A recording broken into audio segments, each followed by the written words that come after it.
ആ കുഞ്ഞിലെ തന്നെ പഠിപ്പിച്ചു കൊടുക്കണം ദറ്റ് സ്ത്രീനെ റെസ്പെക്ട് ചെയ്യണം, അല്ലെങ്കിൽ വീട്ടില് ജോലികള് എല്ലാരും ഈക്വൽ റെസ്പോൺസിബിലിറ്റി. അതുപോലെ തന്നെ പെൺകുട്ടികളാണെങ്കിലും നമ്മള് മേളിലോട്ട് കയറാനല്ലോ, നമുക്ക് ഈക്വൽ ഒരു സ്പേസ് തരിക എന്നുള്ളതാണ് നമ്മൾ ചോദിക്കുന്നത്. അത് ഭയങ്കര ഡിമാൻഡ് ചെയ്തിട്ടുള്ള കാര്യമല്ല, ബേസിക് ആയിട്ടുള്ള ഒരു കാര്യമാണ് അല്ലേ? ഓക്കെ. അപ്പൊ ഇങ്ങനെയൊക്കെ ഇങ്ങനെ പല രീതിയിലും ഇങ്ങനെ കൂടെ കുറച്ചുനാൾ ട്രൈ ചെയ്ത് നോക്കി, എന്നാലും അതാ പറഞ്ഞേ, അങ്ങനെ ട്രൈ ചെയ്ത് നോക്കിയിട്ടും ഏതൊരു മൊമെന്റിലായിരിക്കും അല്ലെങ്കിൽ ഏതൊരു സമയമായിരിക്കും okay I should get out of this, ഈ ലൂപ്പിൽ നിന്ന് എനിക്ക് പുറത്തേക്ക് പോയേ പറ്റൂ, ഇനി എനിക്കിത് ടോളറേറ്റ് ചെയ്യാൻ പറ്റില്ല, ഇറങ്ങേണ്ടി വന്നു? ബിക്കോസ് അന്ന് എന്റെ ജീവൻ നഷ്ടപ്പെടും എന്നായപ്പോഴത്തേക്ക് ഞാൻ പോലീസിനെ വിളിച്ചു. പോലീസ് ഫോൺ എടുത്തില്ല. അല്ല, ആദ്യം എന്റെ ബ്രദറിനെ വിളിച്ചു, 1-2-3 മണിക്കെങ്ങാണ്ടോ വിളിച്ചു, ഫോൺ എടുത്തില്ല. അണ്ണാച്ചി ഫോണ് എടുത്ത ആ സമയത്താണ് വരുന്നത്. He was an alcoholic abusive person. So ആ സമയത്ത് ആണ് വരുന്നത്. അപ്പം അന്ന് ഇതുപോലെ ഭയങ്കര ഉപദ്രവം ആയി. ഞാൻ പറയാം, എപ്പോഴും പറയുന്നത് എന്റെ സേഫ് പ്ലേസ് എന്ന് പറയുന്നത് ബാത്റൂമാണ്. അവിടെയാണ് എന്റെ ഒരു സേഫ് പ്ലേസ് ആയിരുന്നത്, ആ ഒരു പെന്റ് ഹൗസിൽ. അപ്പം അങ്ങനെ ഞാൻ വിളിച്ചപ്പോഴത്തേക്ക് അണ്ണാച്ചി ഫോൺ എടുത്തില്ല. I had to call the police. അങ്ങനെയാണ് അതിൽ നിന്ന് ഞാൻ പുറത്ത്. പിന്നെ ആ സമയത്താണ് ഞാൻ ഗീതാമേനെ പരിചയപ്പെടുന്നതും. അതൊരു നിർഭയയുടെ ടോക്കിന്, അവിടെ ലീഡർഷിപ്പിനൊരു മോട്ടിവേഷൻ ടോക്കിന് ഞാൻ പോയിട്ടുണ്ടായിരുന്നു. അപ്പോഴും ഞാൻ പറഞ്ഞ ഈ ടോക്കിന് പോകുന്നുണ്ടായിരുന്നു. പല കാര്യങ്ങളും വിമൻ ലൈക്ക് എല്ലാ കാര്യങ്ങളും ഞാനൊരു സോഷ്യൽ വർക്കറായിട്ട് വർക്ക് ചെയ്തിട്ടും എനിക്ക് എങ്ങനെയാണ് അതിൽ നിന്ന് പുറത്തിറങ്ങേണ്ടത് എനിക്ക് അറിയില്ലായിരുന്നു. അതെ, ഇപ്പം അപ്പൊ ഒരുപക്ഷെ ആദ്യമേ ഒരുപാട് ടോളറൻസ് ലെവൽ ഭയങ്കരമായിട്ട് ഉണ്ടായിരുന്നിരിക്കണം ശോഭയ്ക്ക്.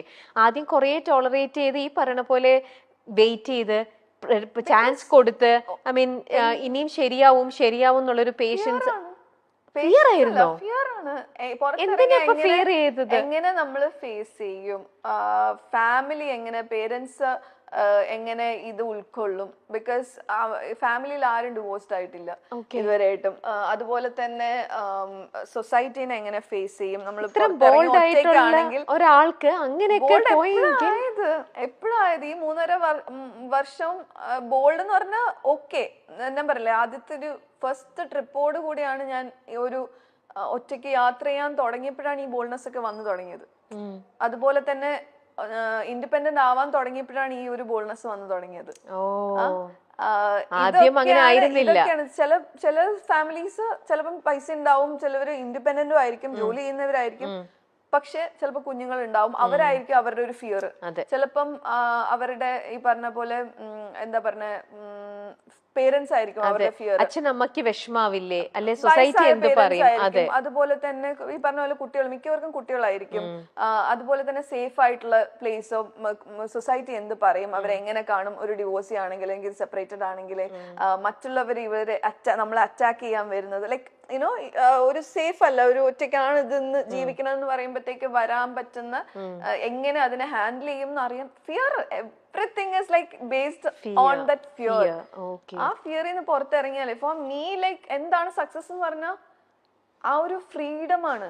Freedom to take decision, freedom to eat what you want, freedom to wear what you want, freedom to express, you know, everything is that, you know. ഓരോ ദിവസം എനിക്ക് തോന്നുന്നു I always say this, you know, count your blessings, because കുഞ്ഞു കാര്യങ്ങൾ daily every day is a challenge for us. അപ്പം ചെറിയ എന്നും പ്രോബ്ലംസും നമ്മൾ ഫേസ് ചെയ്യുന്നുണ്ട് എവറി ഡേ, അല്ലെ? ചെറിയതാണോ വലുതാണോ എന്നല്ല, എവറി ഡേ ആ പ്രോബ്ലംസിന് നമ്മളൊരു സൊല്യൂഷൻ കാണുമ്പോൾ അതൊരു സക്സസ് ആണ്. അപ്പൊ എന്നോട് ചോദിച്ചാൽ വലിയ രീതിയിൽ എന്താണ് നിങ്ങളുടെ സക്സസ്, ബാങ്ക് ബാലൻസ് അങ്ങനെ അല്ല. Every day when I am able to solve my problems, it's a success for me. രമ്യയാണ് എൻ്റെ കൂടെ ഓരോ പ്രാവശ്യം എനിക്ക് എന്താ അങ്ങേ അറ്റം ഞാൻ ഫിസിക്കലി എനിക്ക് എഴുന്നേക്കാൻ പറ്റാത്ത അവസ്ഥ വരുമ്പോൾ എന്നെ ഹോസ്പിറ്റലിൽ കൊണ്ടുപോകുന്നത് അവളാണ്. So she was there throughout, you know, she was with me. അതുപോലെ ഒരുപാട് I was blessed to have a set of friends or like sisters. നമ്മളിപ്പോഴും ബ്ലഡ് റിലേറ്റഡ് ആവണമെന്നില്ല, മനസ്സിലായില്ലേ? ഞാൻ മിക്കതും ഞാൻ ഫാമിലിയോട് പറയാതെ ഇരിക്കുവായിരുന്നു, അവർക്ക് വിഷമാവണ്ടല്ലോ. ബിക്കോസ് വയസ്സായ പേരൻസ് ആണ്. ബിഗ് ബോസിൽ വന്നിട്ടുണ്ട്, ഇത്രയും you know I am lucky and proud and like you know എനിക്ക് ഇങ്ങനെ ഒരു അച്ഛനും അമ്മയും കിട്ടിയത്. അപ്പം ഏറ്റവും ഇളയതാണ് ഞാൻ, 13 years ഗ്യാപ്പാണ്. അപ്പം ഞാൻ എപ്പോഴും ഒരു പ്രോബ്ലം ചൈൽഡ് ആയിരുന്നു കുഞ്ഞിലെ മുതലേ. ലൈക്ക് ഞാൻ ഒരു സ്വപ്നജീവി, മനസ്സിലായി, എന്റെ കാര്യങ്ങൾ എന്റെ ഇഷ്ടത്തിന്. അപ്പം ചേട്ടനും ചേച്ചിയും ഒക്കെ അവരുടെ എല്ലാവരും സെറ്റിൽഡ് ആയി, എല്ലാം happy family and like with kids and all. അപ്പം എപ്പോഴും എന്റെ ഉള്ളിലുണ്ട് എനിക്ക് ആ ഒരു അമ്മയ്ക്ക് അച്ഛന് ആ സന്തോഷം എനിക്ക് കൊടുക്കാൻ പറ്റിയിട്ടില്ല ഒരു കുട്ടീനെ. ലൈക്ക് മനസ്സിലായില്ല, അവർക്ക് ഒത്തിരി ഭയങ്കര സ്വപ്നം കണ്ടാണ് എന്റെ ഒരു കല്യാണം നടത്തിയത്. ഭയങ്കര ബിഗ് ഫാറ്റ് വെഡിങ് ആയിരുന്നു. അപ്പൊ അങ്ങനെയൊക്കെ ചെയ്തിട്ട് എനിക്ക് അപ്പം എന്റെ ഉള്ളിൽ എപ്പോഴും ഉണ്ട് അവരാഗ്രഹിച്ച ഒരു ഭാര്യയായിട്ടോ അല്ലെങ്കിൽ ഒരു അമ്മയായിട്ടോ എനിക്കൊന്നും ആവാൻ പറ്റിയില്ല എന്ന് പറഞ്ഞാൽ എനിക്ക് ഉള്ളിൽ എപ്പോഴും അതൊരു കുത്തുന്ന കാര്യം തന്നെയാണ്. ബട്ട് ദാറ്റ് ഇസ് ഓക്കെ, എല്ലാവർക്കും എല്ലാം പറഞ്ഞിട്ടില്ല. But I know what will happen to my life because എൻ്റെ ഓരോരോ കാര്യങ്ങൾ എനിക്ക് പിന്നെ I go with the flow. ഞാൻ ഈ പറഞ്ഞ പോലെ വാട്ടർ ആണ്, ഫയർ ആണ്, എയർ ആണ്, എല്ലാം എൻ്റെ ഉള്ളിലുണ്ട്. ഓരോരോ സിറ്റുവേഷൻ വരുമ്പം അതാണ് ഞാൻ. അപ്പം അല്ല, നമ്മൾ ആരും നല്ലതാണ് നമ്മൾ എല്ലാവരും ആഗ്രഹിക്കുന്നത്. പക്ഷേ അൺഫോർച്ചുനേറ്റ്ലി നമുക്ക് ലൈഫിലേക്ക് ഇങ്ങനെയൊക്കെ വരികയാണ്. നമ്മൾ വിചാരിക്കും നമ്മൾ എന്ത് തെറ്റ് ചെയ്തിട്ടാ നമ്മൾ ഇതൊക്കെ, നമുക്ക് നല്ല പാരന്റ്സ് ആണ്. അത് സ്റ്റോപ്പ് ചെയ്യണം എന്നാണ് ഞാൻ പറഞ്ഞു വരുന്നത്. ആ തോട്ട്സ് ഉണ്ടല്ലോ, പക്ഷെ ഒന്നും ചെയ്യാത്ത ഇത്രയും നല്ല പ്ലസന്റ് ആയിട്ടുള്ള നല്ല ഒരു ശോഭ ഒരു ഹാമോ ഒന്നും ചെയ്തിട്ടില്ല.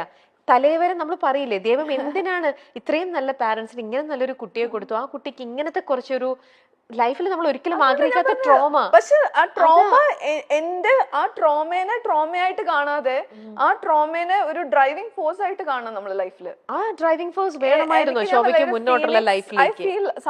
സംടൈംസ് ആ ഒരു കേസിൽ ഞാൻ പുറത്ത് വന്നപ്പോ literally I felt like A freedom fighter Phoenix. Because അതിനെ ഞാൻ ഒരു ചിരാഗായിട്ടാണ് ഞാൻ, ചിരാഗെന്നും പറയുന്നില്ല, ഒരു എന്താ പറഞ്ഞ ഒരു ഭയങ്കര ഒരു ഉള്ളില് ഞാൻ അതിനെ വേറൊരു ഫോഴ്സ് ആയിട്ടാണ് ഞാൻ കൊണ്ടുവന്നത്. മനസ്സിലായില്ലേ? എനിക്ക് വേണമെങ്കിൽ